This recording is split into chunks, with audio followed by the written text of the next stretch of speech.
Welcome, everybody, and thank you for joining us for our event to celebrate the launch of Mark Christian Thompson's new book, Phenomenal Blackness, Black Power, Philosophy, and Theory. I'm Alan Thomas. I'm the editorial director at the University of Chicago Press. We're presenting this book launch in partnership with the Seminary Co-op Bookstore as part of our virtual event series, By the Book, Smart Talk with Chicago Authors. As a reminder, before we get started, please keep your sound muted throughout the event so that we can reduce any background noise.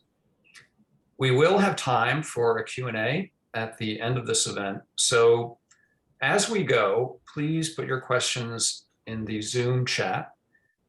We ask that you direct them to Anahid Nersessian, as she'll be moderating the Q&A, and that will keep them from distracting others. Phenomenal Blackness is available for purchase through the Seminary Co-op Bookstore. I'm going to put a link in the chat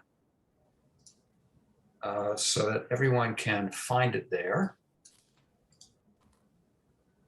Now, the book is only $26, and by buying it at that link from the bookstore, you'll be supporting one of the great bookshops in the country. In fact, one of the few bookstores that operates as a nonprofit cultural institution. Mark is going to be in conversation with Toby Haslett, a conversation moderated by Anahid Nersessian. Let me now introduce all three of them. Mark Thompson is professor and chair of English at Johns Hopkins University. He is the author of three previous books: Black Fascisms, African American Literature and Culture Between the Wars; Kafka's Blues, Figurations of Racial Blackness in the Construction of an Aesthetic; and Anti-Music, Jazz and Racial Blackness in German Thought Between the Wars. Toby Haslett has written about art, literature for N+1, Artforum, Harper's, The New Yorker, and elsewhere. He is a doctoral candidate in English at Yale. Toby did his undergraduate studies at the University of Chicago, and it is a point of inordinate pride for us at the University of Chicago Press that this brilliant critic was an assistant at the press during his student days. Welcome back, Toby. Thank you. Lastly, Anahid Nersessian is professor of English at the University of California, Los Angeles. She is the author of Utopia Limited, Romanticism and Adjustment, The Calamity Form on Poetry and Social Life, published by Chicago in 2020, and most recently a book of experimental criticism entitled Keats's Odes, A Lover's Discourse, also published by Chicago. Paperback editions of Keats's Odes are forthcoming from both Chicago and Verso next year. Anahid is co-editor with Nan Da of Chicago's Speaking Literature series, in which Mark's book appears. And Nan is also on this call. Hi, Nan, say hello to everybody. We're going to turn it over then to Anahid to get things going. Anahid, please take it away. Thank you, Alan. It's such a lovely discovery to know that Toby used to work for the press. That's such a nice little tidbit to start this event off with. I'm just going to say a very little bit about the series Thinking Literature, in which Mark's wonderful book appears, and we're so lucky and honored to have the book in this series.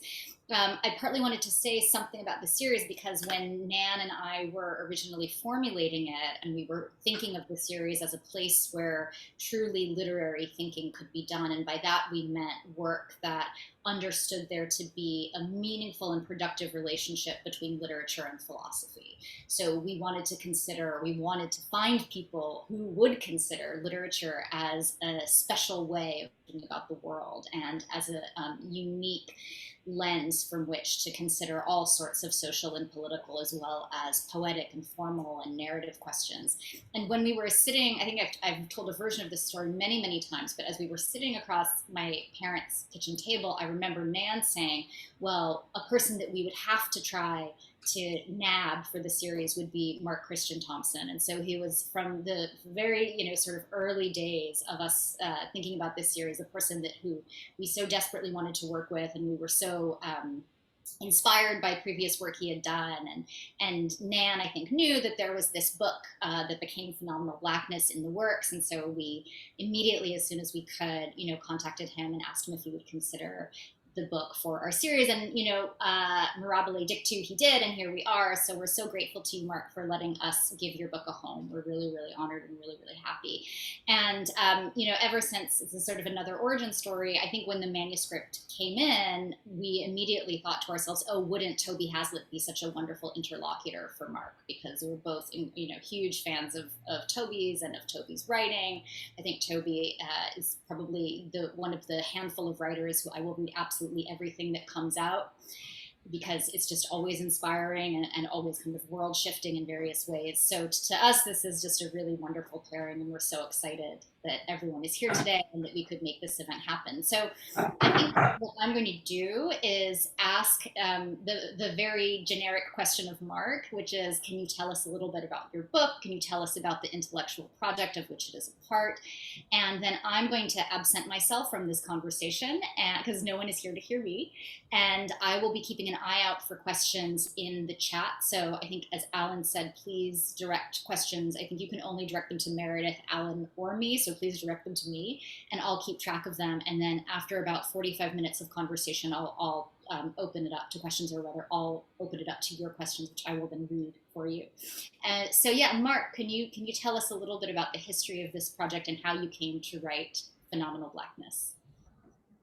Thank you. First, thank you everyone for coming today, or for being here to hear about this, and thank you, Anahid, Nan, and Alan, and everyone at University of Chicago Press for getting behind this and for it's really, the honor is truly mine. So I am truly appreciative, and I thank you all.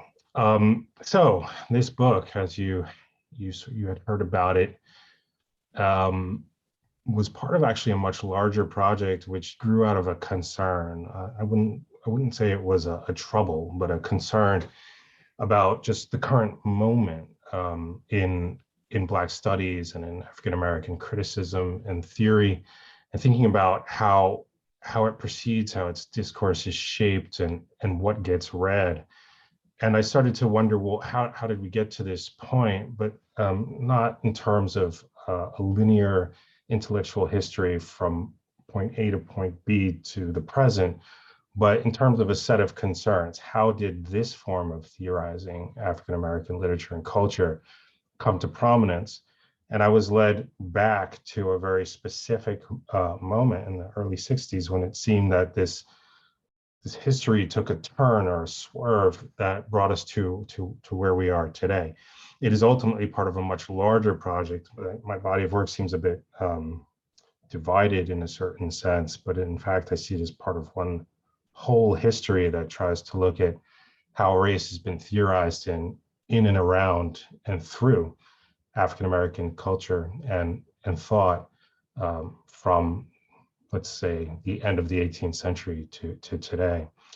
So there is another entry in this coming out in June with, sorry about this, but for the plug, but with Stanford University Press, called The Critique of Nonviolence, Martin Luther King Jr. and Philosophy, which sort of looks at the another side of the same 60s, early 70s period that I've been thinking about, and that Phenomenal Blackness treats. But really the question was, how, for either side of the coin, how is race thought of? Is there an ontology of Blackness? When we say Blackness today, what is there? What is meant?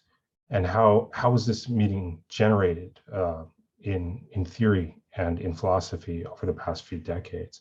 So that is pretty much how I'd characterize the stakes of the project and the origin of it. Great. So I just have a few questions and prompts that will hopefully become kind of self-propelling as the conversation moves forward. And I just want to thank everyone involved in the event for inviting me to take part. And thank you, Alan, for that extraordinarily generous introduction, and Anahit as well, and Nan, and of course, Mark and Meredith for putting it all together. I'm intrigued by your introductory comments because you say that this project began out of a desire to inquire into the origins of contemporary African American studies or Black studies. And obviously, even that difference in nomenclature is politicized. And I was just wondering, if it's not a linear history, what do you think is the kind of dialectical or at least zigzaggy history between the intellectual history that you're excavating in the book?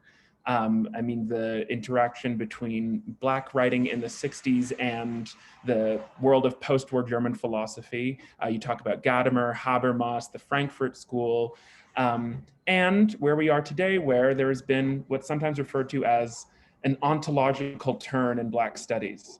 I won't ask too many leading questions beyond that, but hopefully, as you say more, I will feel permitted to say more. But I'm just wondering if you see even kind of homological connections, if not direct sequential intellectual historical connections between the notion of a metaphysical Blackness or a Black ontology in the early 60s and now on the other side of Black power. So I'd appreciate, just for my own enlightenment, any sort of kind of historical or intellectual historical link there. So to start, I would say that the thing that I was troubled most about the current, well, again, I said troubled, I should say concerned or interested in the current moment was exactly that, this ontological turn that's taken place in Black studies, which posits something like a Blackness or Black being, but in a way that I started to find concerning.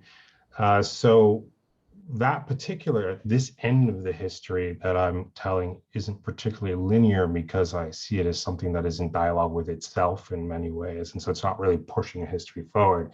It's sort of circling around some of its own self-generated themes.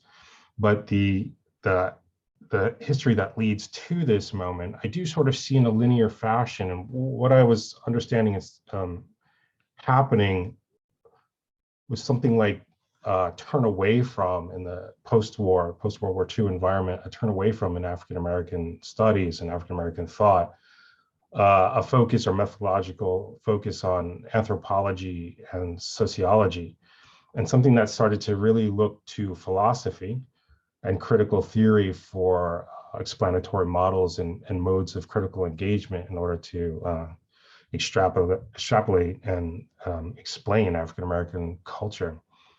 Why did this happen? That's a very, very long history to get into, which maybe I'll reserve for a little later. But what I would simply point to is Amiri Baraka's Blues People as a moment when there is an actual direct articulation for the need for a philosophical form of critique that one hadn't really seen before. This was then taken up, so to speak, I wouldn't say taken up directly, but in spirit and perhaps without any in-depth knowledge of Baraka's work by Malcolm X, but turned into a type of linguistic turn that tried to understand the public sphere as one, monolingual, but as two, something that could be intervened in through a counter-discursive move that tried to subvert notions of Black ontology, for instance, in order to put pressure on the white supremacist notions that made that thought possible in the first place. This would then lead to something like Cleaver's intervention and Davis's intervention in much more Marxist and critical theoretical vein as the idea of a Black being or a Black essence without actually disappearing or leaving the frame of criticism becomes much more historicized and put to work as ideology critique, as opposed to something generative from a cultural aesthetic model. Yeah, I was thinking specifically of not just contemporary theorists like Fred Moten and Frank Wilderson, who use the word being and for whom the question of being is front and center, but even older and I guess people who made previous interventions in the field, like Hortense Spillers and especially Cedric Robinson's Black Marxism, in which there's an entire chapter devoted to the theory of Blackness as an ontological totality. And thinking about Spillers, Robinson, Moten, and Wilderson, everyone seems to have something in very different ways, an unresolved relationship to Marxism, not simply as a political tradition, but also as a set of kind of terms, that the vocabulary of Marxism causes real problems in an analytic way, and that has repercussions, not simply on the level of theory, but also on the level of political praxis. So I was thinking, as I told you before, I was thinking a lot about the concept of the nation, and whether or not nation and race overlap in the book that you've written, or whether they ought to be thought of differently, or whether you purposefully didn't want to talk about nation and wanted to talk about race instead. But I asked that obviously because the writers that you're interrogating all had different but very vivid and now legendary connections to different forms of Black nationalism. That obviously Baraka went through a Black nationalist phase. The Black Panthers were revolutionary nationalists after a sort. And I was wondering how you would kind of compare the term nation to the term race, at least within your analysis. It's interesting because the book that I'm working on now tries to sort of excavate the history of this tension, race, nation, by going back to the 18th century and moving through the 19th century to see how these tensions are resolved and how they interact, and at points take their lead from philosophical moments that are happening simultaneously with Black thought and something like classical Black nationalism developing through the 19th century. The nationalist position, of course, is always informed to some extent by what is philosophically possible to think at any given moment with relation to what does it mean to be Black, and is that an ontological position or purely constructivist approach to being in the world, so to speak. The 19th century is much more implicated with theological presuppositions of what it means to be Black as they were defined through abolitionist argument and pro-slavery arguments. And then during the 19th century and then after the Civil War, through colonizing schemes that were also floated and to some extent were continued to be floated throughout the 20th century. But this changes entirely as something like cultural nationalism comes to the fore, to some extent with Du Bois and certainly with Garvey, but into the New Negro movement and so on. But that requires a basis for deciding what it means to be Black. Previously, one had a theological fallback position to look to. But when cultural nationalism appears, it still requires something like a generative moment for this form of making culture. But for that, writers such as Ellison or before looked more towards anthropological models for just here's how we express things, and this is why, and this is how it's been done throughout history, or a sociological model. Here's the quantitative understanding and evidentiary proof for the fact that we are doing these things throughout this period. This is no longer a satisfactory way of understanding just a simple question of what it means to be Black after World War II, as the notion of something like a folk nationalism that uses culture in order to understand itself as racially implicated is just no longer tenable. And so a new model of understanding an ontological position is required. What the stakes are then of the book as this starts to impact upon the moment that I'm looking at is simply how do we talk about Black cultural production while avoiding something like a Black essence or a Black being that would in some way be construed as Black supremacist. Now, in a couple of cases, that wasn't avoided at all. And so one could simply say, well, it was just superior. But for the most cases, the problem was solved through something like community building. What holds community together? What are and in particular, the linguistic ties that create something like a Black public sphere and a being together that can be done only through certain modes of knowing that are generated culturally and through generational instigation. This is where we are in the 60s in the book, and that's what I hope to try and tease out.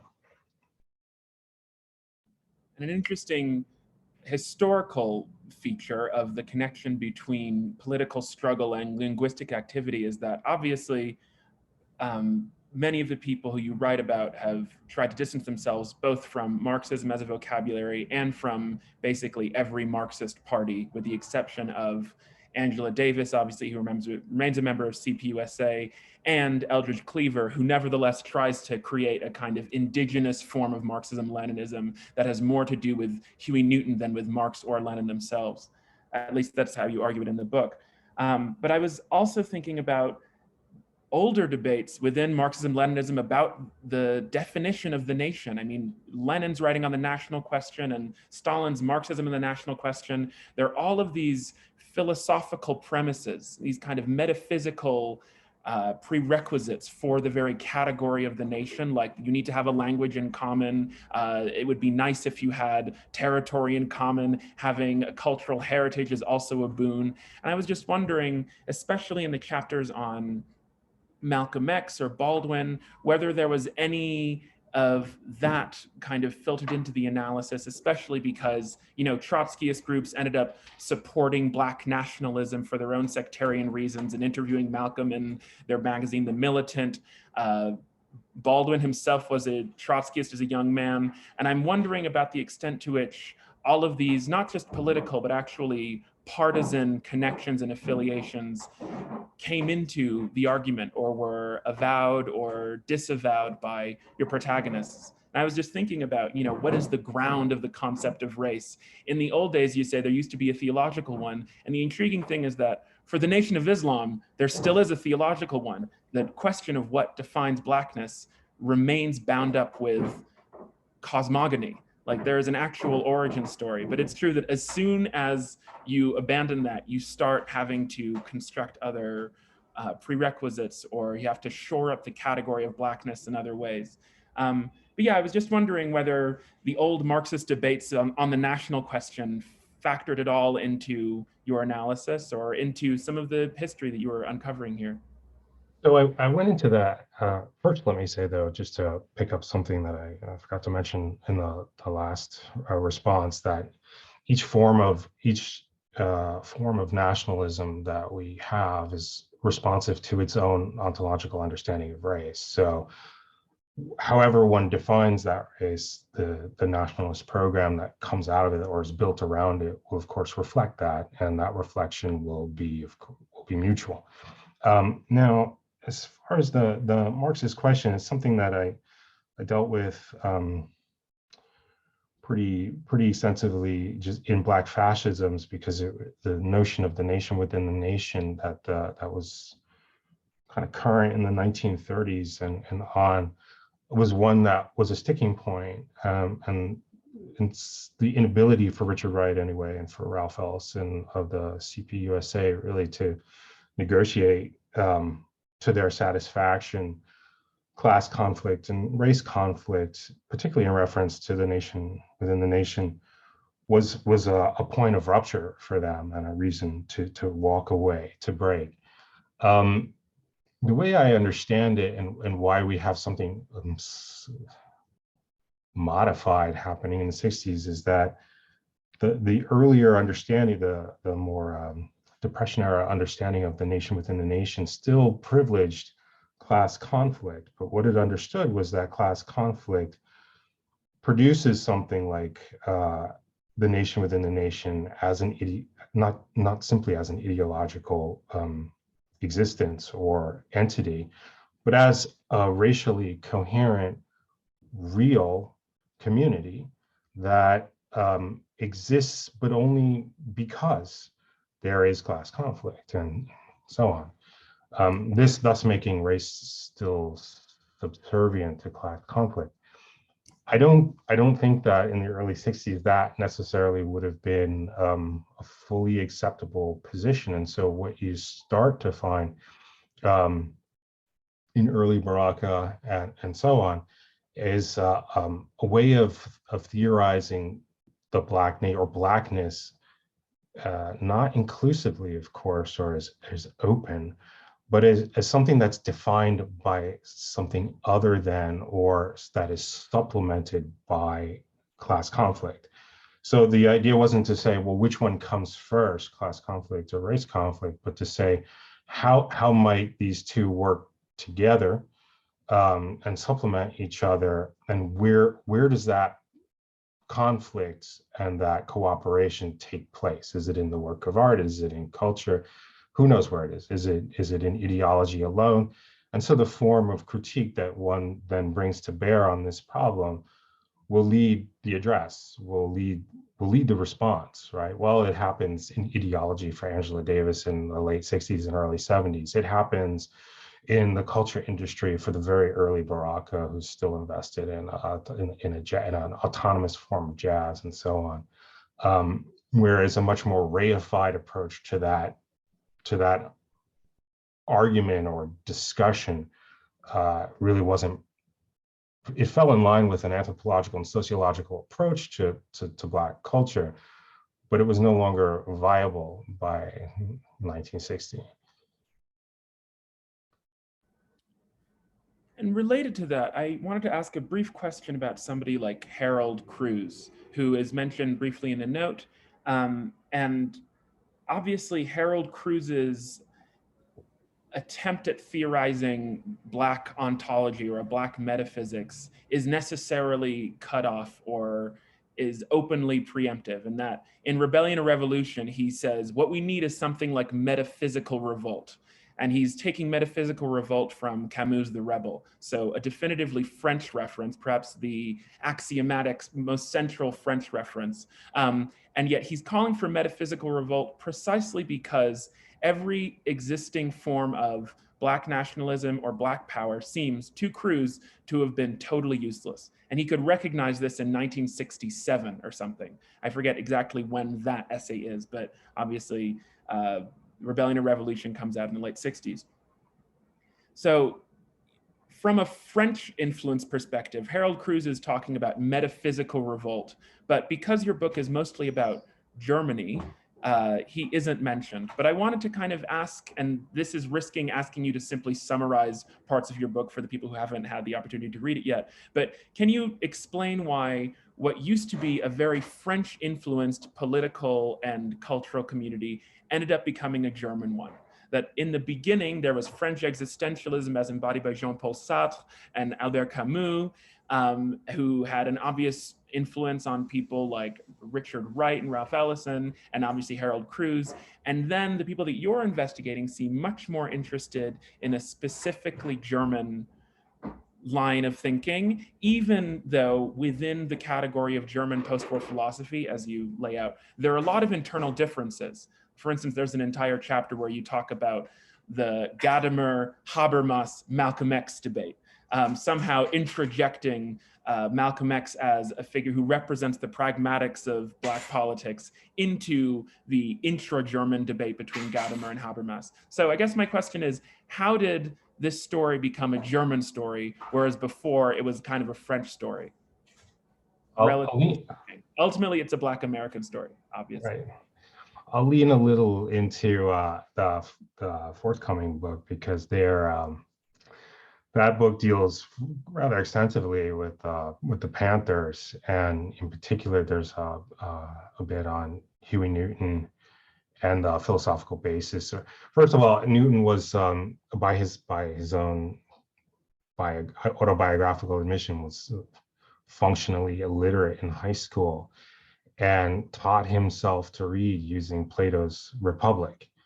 So this is a book he went over word by word, over and over again, and knew extremely well, and lectured on, both in prison when he was allowed to be among other prisoners, and on street corners and at Panther meetings and so on, and turned the allegory of the cave into a type of origin story of Black false consciousness and the need to remove the veil of ideology in order to rise to the surface and see things as they truly are. The point of telling this story, go back to the French-German debate, is that at this time, existentialism itself is, in its French variety, is under fire as Sartre becomes somewhat not a marginalized figure, but a grandfatherly type figure to some, or at least seen that way, and structuralism pushes against whatever existentialism gained. But why this turns into a German story in the 60s, for me anyway, as I see it, is that at that time, thinking of Newton's own sort of choice of text or texts for literacy and for philosophical literacy, there is a need for for metaphysics, certainly, but for existentialism, of course, metaphysics was something was secondary to existence. It wasn't first philosophy, so to speak. That's not what was being searched for in the 60s. As I understand it, what was being searched for was a new basis for asserting a Black essence. And that required an ontology and a metaphysics that put metaphysics first, in order to then extrapolate from whatever premises were levied to understand what Black existence was. So a change of fashion, to be sure, both in France and in the United States. I should also mention one of the Newton's heroes, whose books he would quote while lecturing, was of course Cruz, both as a thinker to embrace, but also to move beyond in some extent. So that's why it becomes a German story, because German philosophy has at least in my opinion, has a much stronger tradition from idealism onward in theorizing the types of, because we get from German philosophy something like folk nationalism that these writers were interested in exploring. Another thing I was interested in was the discussion, not simply of German philosophy in general, but specifically of members of the Frankfurt School and their specific, effective, proven influences on certain Black thinkers, like Marcuse's on members of the Black Power generation, like Cleaver and Angela Davis. Obviously, in that case, it was direct. He was her advisor, but also Baraka dealing with Adorno in Blues People. And I was thinking about this again because, as I mentioned to you before, many of the protagonists of your chapters go through very discrete phases in their political and literary careers. Eldridge Cleaver probably has the most dramatic series of conversions, because by the end he's a Republican and a small business owner after having, seen his child being born in North Korea maybe 10 years before. But also Baraka famously or infamously goes through a series of phases. And when he's Leroy Jones, he is trying to suss out a Black essence in precisely the way that you've detailed. But I was actually looking at some, and this is my own provincial interest, so if you'll indulge me for a second, I was looking at some statements that Baraka had written about Henry Dumas, the writer who was killed in Harlem in 1968. And Baraka has two big pieces of writing, not big as in long, but big as in, to me, significant pieces of writing about Henry Dumas. One from the Black nationalist phase, where he says Henry Dumas captures something like the essence of Blackness. One day in Newark, we are going to build a building in the shape of a black fist, and we will teach Henry Dumas's writings in that.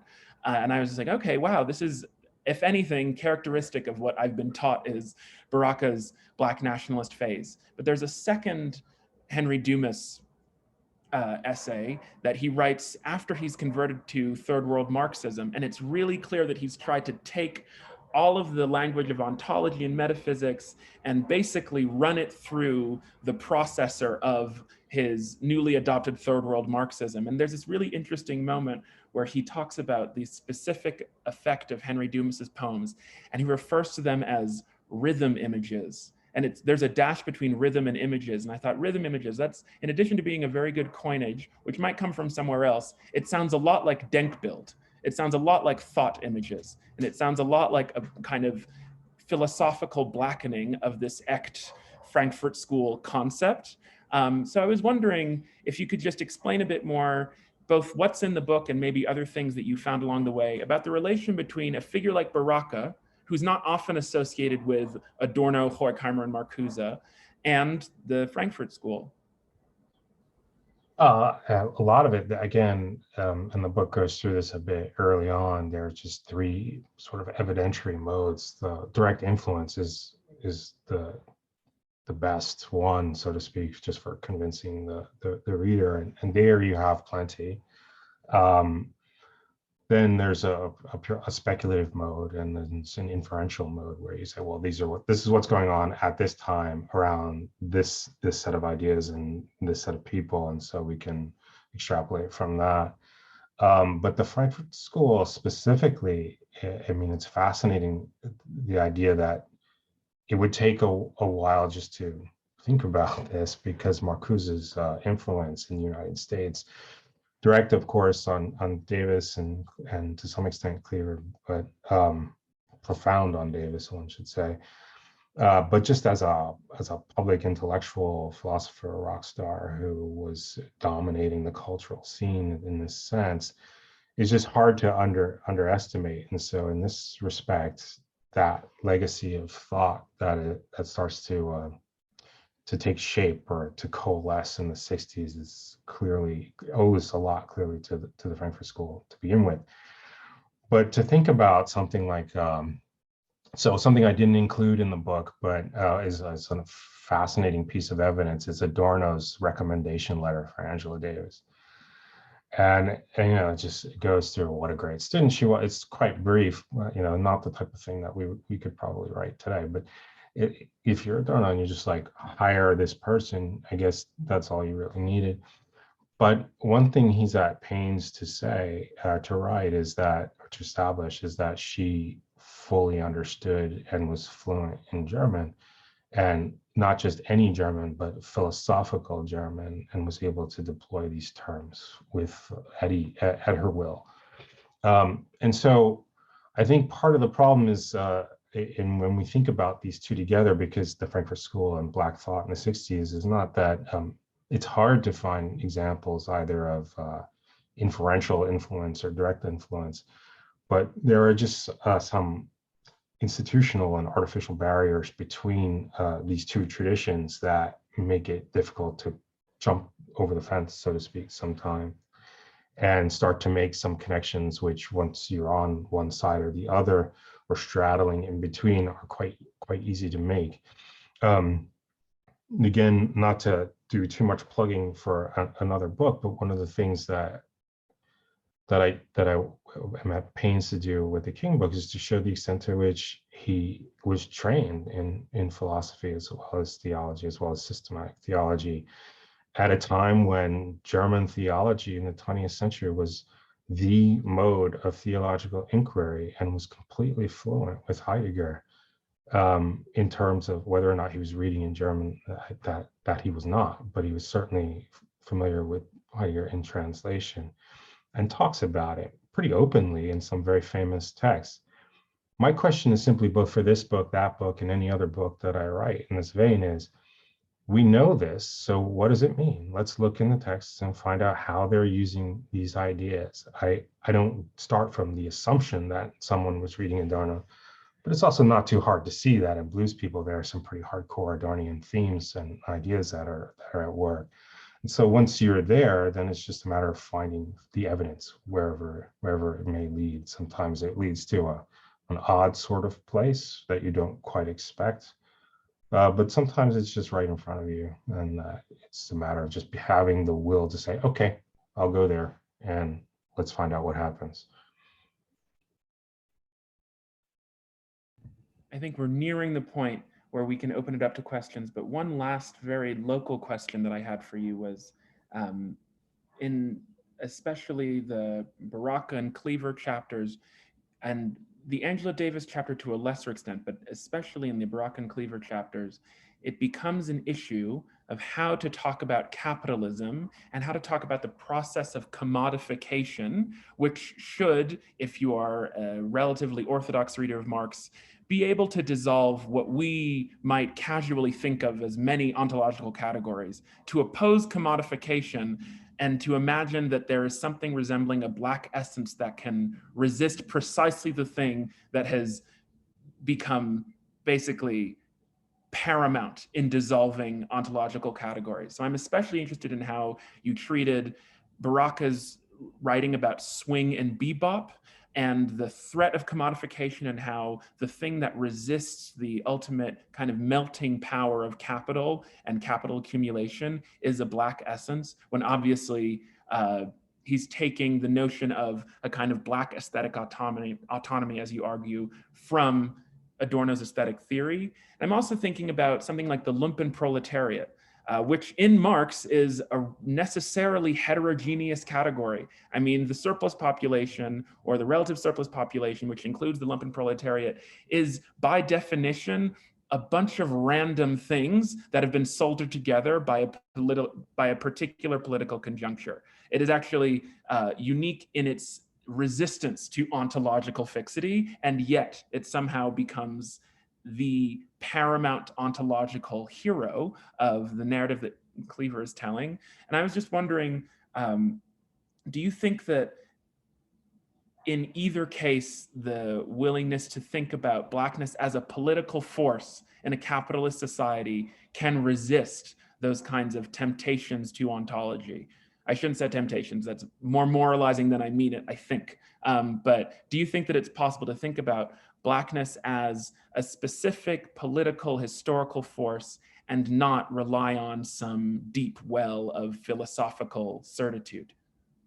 So in a way, I'll undercut my own response, but the answer is yes. I think actually Angela Davis did that in the late 60s and early 70s, especially with the liberation, the Frederick Douglass lectures that she gave. But the idea was in a way both simple and profound, and that is the negative in the Hegelian dialectic is actually it's unresolved blackness, right? That blackness is just negation without recuperation.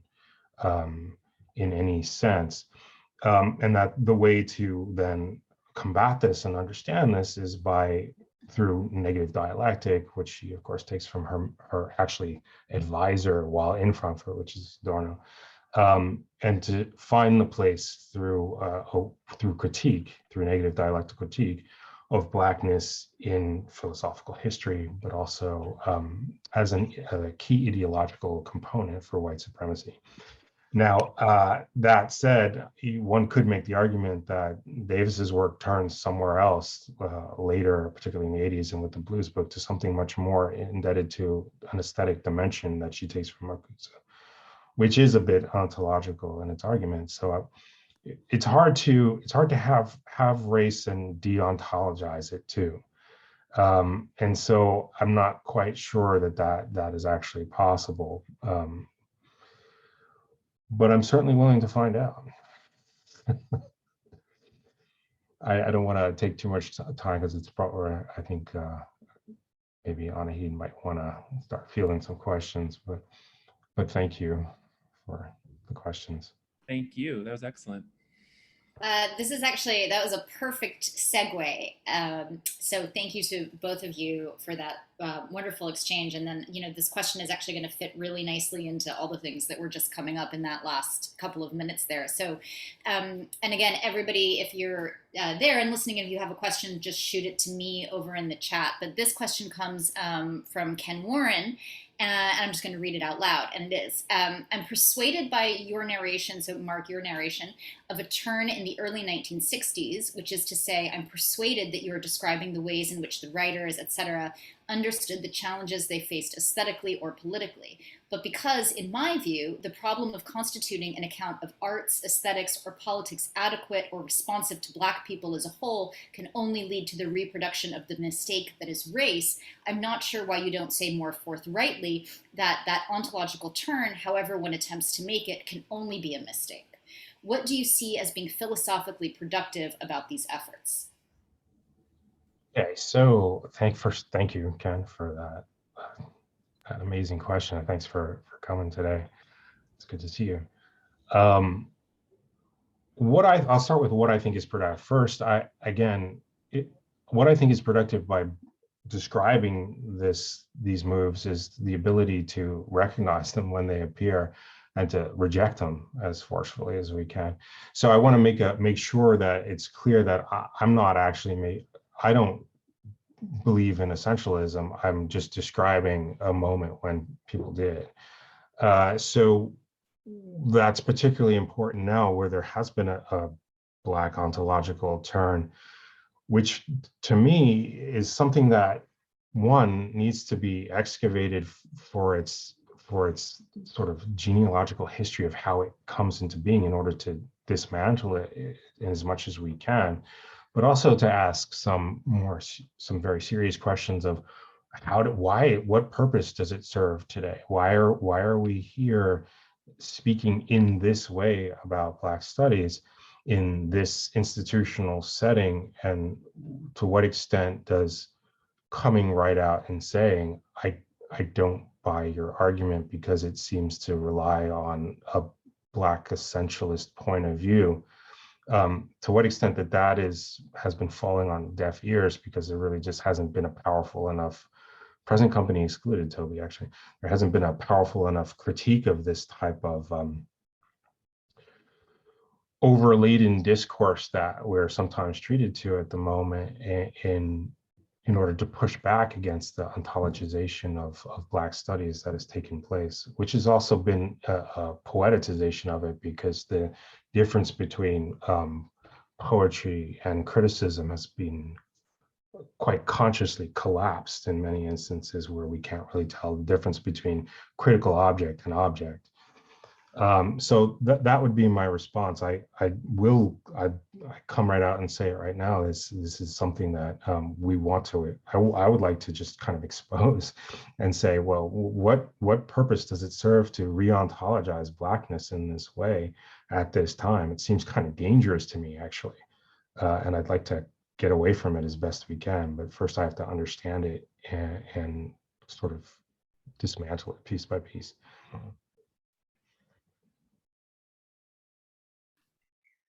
Toby, do you want to add anything before I go to the next question? I don't think so. Let's go to the next question. Okay, so the next question is actually it's coming from my colleague Fred Daguerre, but it's coming through in the chat in a kind of garbled way. So I've asked Fred if he will unmute himself and actually just share the question with us, because there's something typographically wrong with the chat. So let's see if that will work.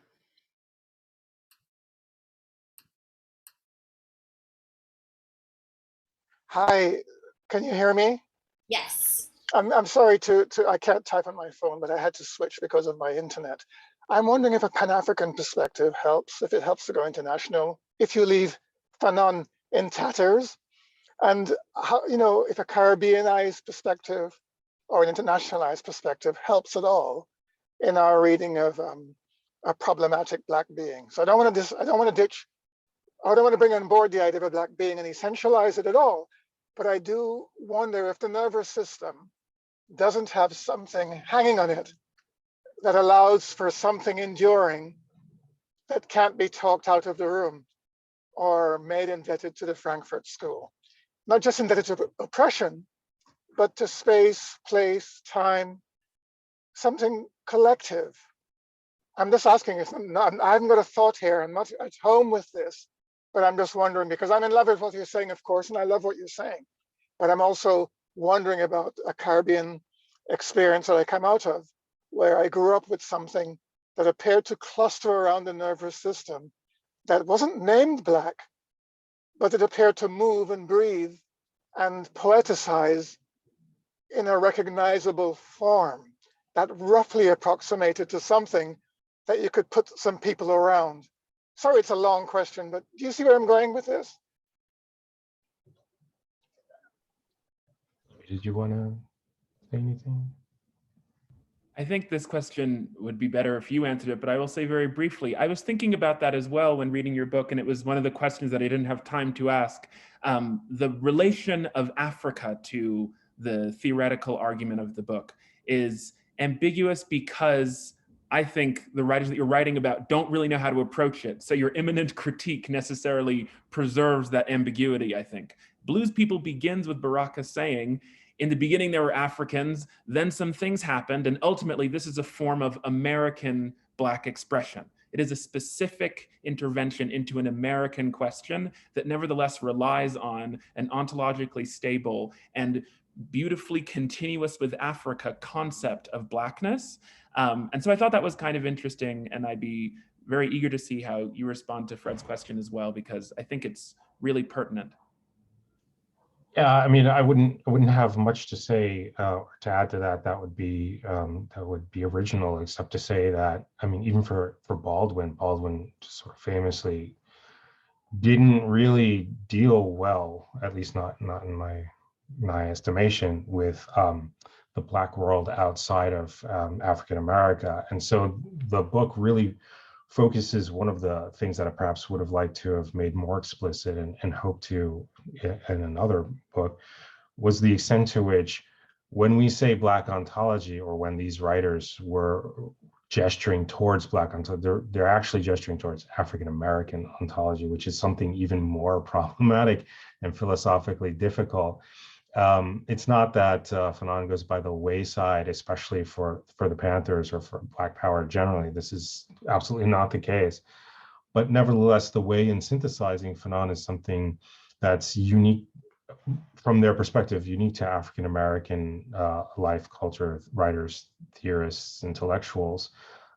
There's very much still that sort of prejudice that exists even in the 19th century, of an African American vanguard and avant-garde that still persists, but starts to disappear at this time, but isn't quite gone for the thinkers that I was involved in.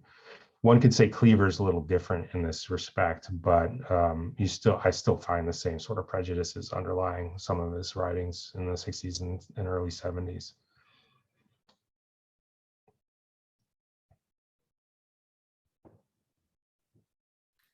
Okay, and I also have a question from Nan, my beloved co-editor. So from Nanda. One thing that comes fully into view in your book is that essentialism and other ontological epiphanies about ontology, occur as a matter of timing. You don't claim it, you realize that that is what it comes down to, that that's what others resort to as a final difference. How do literature and the arts and aesthetic theory become a matter of timing or realization of deployment? Right, so you can, the idea of timing is critical, both in every sense of the term, because we're not really talking about temporality or historicity or even a kind of teleological linearity to the unfolding events, but a deployment, a strategical, or maybe to use a more Marxist term, a tactical deployment of race at a specific time, at a specific moment, something that creates a crisis as much as responds to it, in order to push harder on the idea that there is something separate, equal, or even superior about Blackness at any given moment, which is shown or proven through the work of art or through the critical intervention that, say, Angela Davis makes in philosophy. It's not just that Davis is writing about Hegel and Frederick Douglass together, or lecturing on, but lecturing at that moment, at this time, where the circumstances collude in order to come together, coalesce, and provide the stage for this to have the maximum impact, which she, of course, seizes upon and exploits. So these are a series of tactical interventions that don't necessarily have a rhyme or reason beyond now is the moment, now is the time to make this case. in order to create maximum effect. And that is its political intervention. Because recall, for Davis, philosophy was political, not political in the sense that one reads Rousseau or whatever as a political philosopher, but that philosophy must lead to action. There can't be, one cannot philosophize just for one's own personal delectation or for a small group, but it has to lead to real change. And so that means the careful, studied deployment of philosophy at the right moment so that it seems spontaneous enough to galvanize people into creating an event. And that's what I see, at least in her fully formed Black critical theory, at stake in this book and at this time. May I ask, sorry to jump in live. Do you mind if I ask a follow-up question, Mark? Sure, go ahead. Okay, so there's a moment in an earlier chapter in your book where you essentially take us through a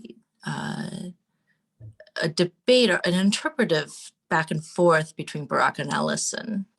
And the interpretive differences between them essentially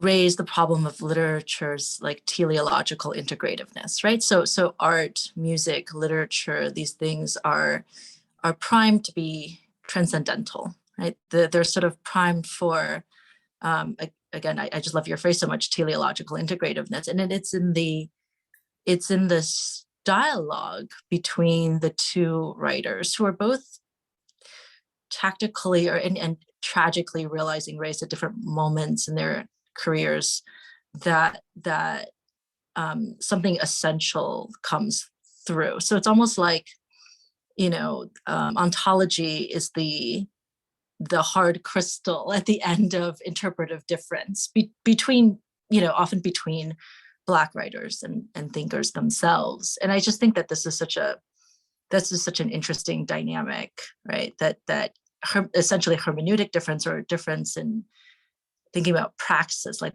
how should we understand a work of art, has a vector that ends in a certain kind of racial essentialism, but even that racial essentialism is uneven because they'd come to two different conclusions about racial essentialism.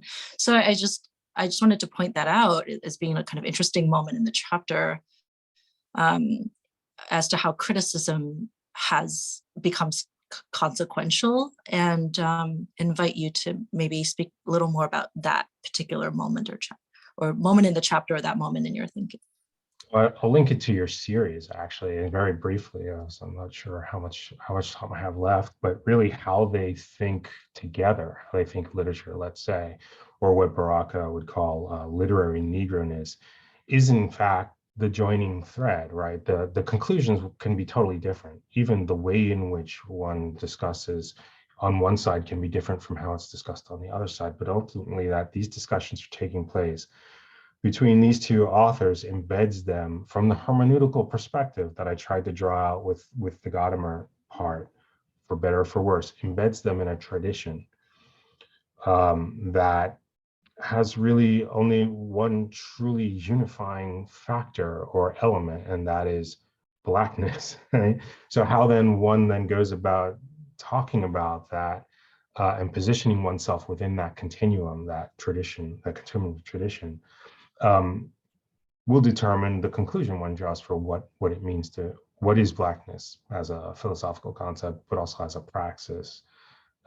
This is in itself, the idea I just laid out, not necessarily one I'm comfortable with, but when I see these sets of authors dealing with at that time, I would pull away from that, especially today. And one of the reasons why I wrote this book was to seriously interrogate what's happening right now in creating that community and what it means to rely on something like the tradition in order to situate ourselves within a Black identity that is fixed and agreed upon and easily recognized from all parties, which of course it's not. I think that will be exactly the place to end it. So I just want to thank Mark and Toby so much for this really wonderful conversation. And thank you also to everybody who asked such probing questions. We're so grateful to have you today. and this afternoon. And I think, you know, as you can find a link to buy Mark's wonderful book in the chat. You can order it from the Seminary Co-op, which would be ideal. The Sem Co-op is, as everybody knows, and as Alan said, you know, absolutely venerable and irreplaceable institution. So please do everything you can to support them. And yeah, go read Mark's book. It is a wonderful, wonderful book, and we're so grateful again to have it in the series. And thank you to once again to Mark and Toby. Thank you. Thank you, Toby. Thank you so much. Thank you both. Thank you, Anahid.